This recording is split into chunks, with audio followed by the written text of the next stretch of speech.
তাকে বলা হয়েছিল পাগল, কেউ বলেছে স্বৈরশাসক। কিন্তু খুব কম মানুষ জানে আসলে কে ছিলেন মুয়াম্মার গাদ্দাফি, আর কেন তাকে বিশ্বের সবচেয়ে শক্তিশালী দেশগুলো নির্মূল করতে চেয়েছিল। 1969 সালে মাত্র 27 বছর বয়সে এক তরুণ সেনা অফিসার লিবিয়ার রাজতন্ত্রের অবসান ঘটান। তার নাম ছিল মুয়াম্মার গাদ্দাফি। তিনি বিদেশি ঘাঁটি বন্ধ করলেন, তেল জাতীয়করণ করলেন, আর সেই অর্থ সরাসরি জনগণের কল্যাণে ব্যবহার করলেন। গাদ্দাফির স্বপ্ন শুধু লিবিয়ায় থেমেছিল না, তিনি চেয়েছিলেন একটি ঐক্যবদ্ধ আফ্রিকা, নিজস্ব মুদ্রা, নিজস্ব সেনা এবং পশ্চাতিদের প্রভাবমুক্ত অর্থনীতি।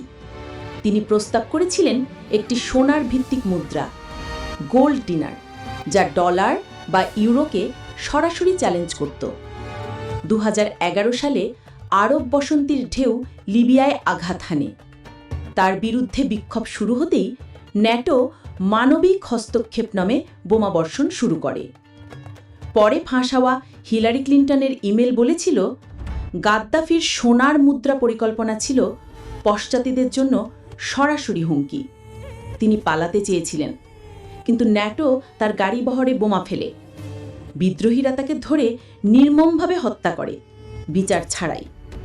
তার মৃত্যুর পর লিবিয়ায় আসে গৃহযুদ্ধ, আধিপত্য লড়াই, সন্ত্রাসবাদ ও দাসবাজার। গাদ্দাফি নিখুঁত ছিলেন না, কিন্তু তিনি ভয়ঙ্কর ছিলেন সিস্টেমের জন্য, কারণ তিনি মাথা নত করেননি।